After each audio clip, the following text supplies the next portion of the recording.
By the time Christ showed up, the the Jewish expression, the expression of the one true faith, the ascendant revelation of God given to man, had largely been worked out in great detail. The Second Temple period, the rabbis of the time, they weren't called rabbis at that time, but the rabbis at the time had worked out in great detail via the Torah, the writings, the prophets, the nature of God and the nature of our relationship to Him, doctrinally speaking, in detail what it looked like. So the expression of the faith, the detail of what that looked like, what righteousness looked like, what proper etiquette looked like, how to approach God, how to approach your fellow man, how to approach your inner life, that had all been worked out in great detail. And then Jesus shows up and doesn't enter into argument about it, doesn't do anything except live his life and tell a story. It was his story that superseded doctrine, superseded everything, superseded Torah itself, superseded the writings, the prophets, everything, his story. And then shortly thereafter we had Paul, who came to then lay down tracks for a new definition, a time of theology and apologetics, defining Christ consciousness, just as previously the rabbinate, the rabbis had defined God consciousness and what it was. Now we entered the apostolic age, where the church traced its lineage not through bloodlines, but through the passing on of the apostolic baton from first the apostles and then the bishops, down through the lines, the various apostolic lines of the five great churches. And the age of defining Christ consciousness was born. And during that time, the separation of Christianity from Judaism, because of course Christianity is fundamentally a sect of Judaism. It is not its own thing.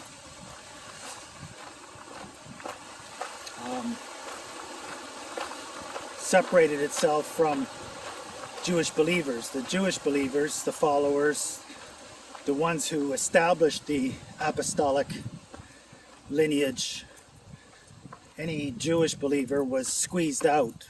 Once the Gentiles became the majority, they became less and less tolerant of Jewish believers. The faith became more and more pagan. Not pagan really, but for the sake of the argument.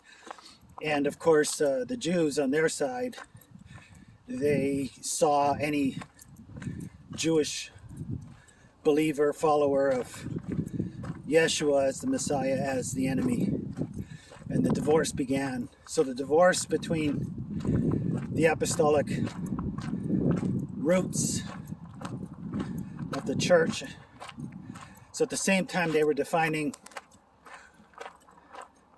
Christ consciousness, what it meant, what true Christ consciousness was, as opposed to whatever made up version of Christ consciousness could be while they were busy theologically laying the groundwork for Orthodox Christ consciousness. They were at the same time divorcing themselves from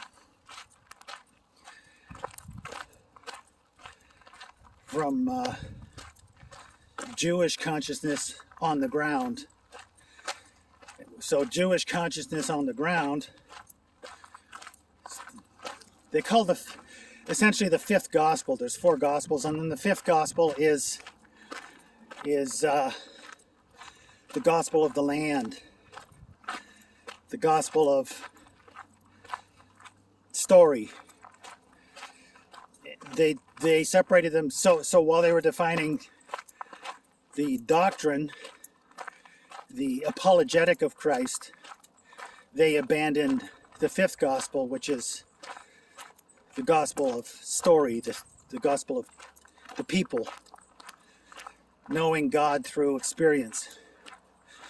And you know, the church age, the apostolic age, was fraught with, much like the Second Temple period in Judaism, was fraught with argument, schism, churches anathematizing each other based on the minutia of their expression of right Christ consciousness. And largely the fifth gospel of story, just like in the Second Temple period, went more and more largely the way of the dinosaur. It was looked at with suspicion, and anybody's story was put under the microscope of doctrine, and didn't go well. So they worked out in great detail, with great labor, with much conflict, with much bloodshed, with the rejection of all things of all things Jewish. They largely worked out what Orthodox Christ consciousness was. And of course, it's I mean, the schisms still remain, right? The Eastern Orthodox churches and the Western Catholic Church, they still are not talking to each other based on the minutia of what they think is proper proper Christ consciousness. Then along comes Luther and the Protestant Reformation, which was largely a movement of justice, not based on theology or doctrine, the theology or doctrine of Christ, but the matters of justice. Like in the Old Testament prophetic tradition, he railed against the injustices of the church, all those things that had not been developed while they developed and focused on theology and the perfect expression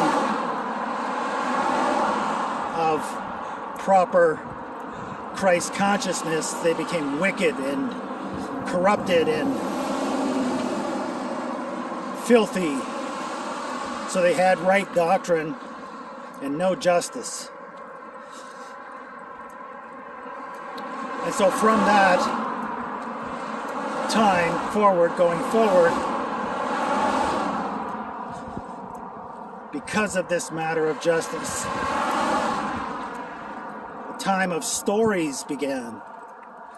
Storytelling began again, with the establishment of knowing what a straight line was.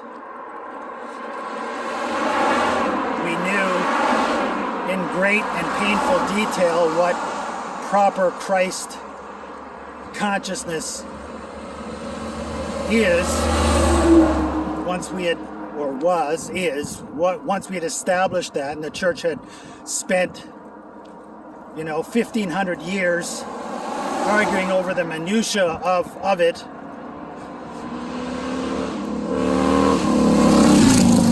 to everyone's benefit perhaps, but also to everyone's ruin. People began to yearn for storytelling again, an experiential expression of God, of Christ consciousness, and of course all the dangers that go with it. You could now, in your own story, express your experience of Christ, your experience of God, and knowing the straight and narrow line of well-defined Orthodox Church theology of what it is to experience Jesus, experience God, and measuring your experience next to it, negating your experience when, because of the fear of the church. Now knowing what a straight line is, we began, as the power, the temporal power of the church collapsed, we began to experience more and more freedom in expressing the movement of God, the movement of Christ in each of our lives, with all the different various flavors depending on the individual and where the individual met him, and began to experience the truth of it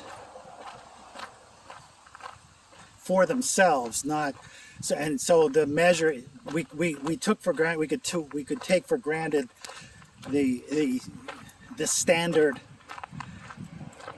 set by the various churches of what the true Christ consciousness is, and then we began to express ourselves as, more openly, liberally, as to what that Christ consciousness was for us personally in each of our lives. And we're basically, come on, we're all steeped in idolatry, and all of our expressions, every single one of our expressions of Christ is shaped in that idolatry, and our stories reflect it. But just like Christ, who came, and his story negated all of the right doctrine and expression of God consciousness of the Second Temple period, so now it is that the Holy Spirit moves freely in each of our lives, in each of our stories, and our stories bring into question the right doctrine,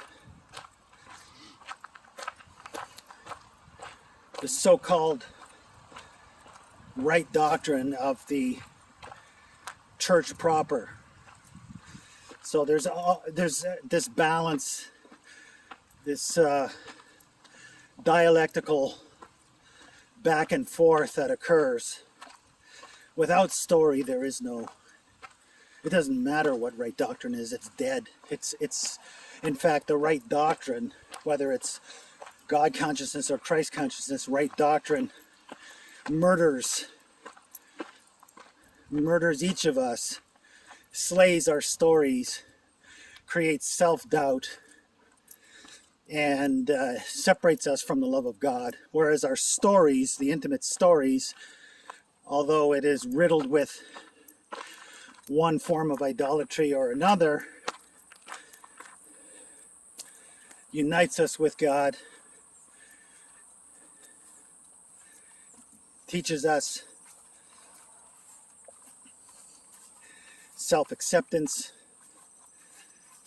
and inspires trust in the God in whose image each one of us are uniquely made, and each one of us has It frees us to have a unique relationship with God, with his Christ, uniquely shaped according to not only our righteousness, but also our sin, our brokenness, our idolatry. God also speaks to us culturally, uniquely, through that which in us is what you would call, I don't know, unrighteous. God uses.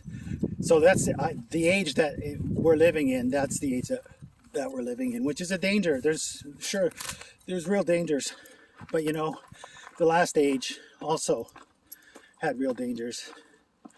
So it doesn't really matter. It doesn't matter which age you live in. The dangers are real. I'm glad that I live in this age where I can lay down my story, my tale, and add that to all the other stories. And you can too.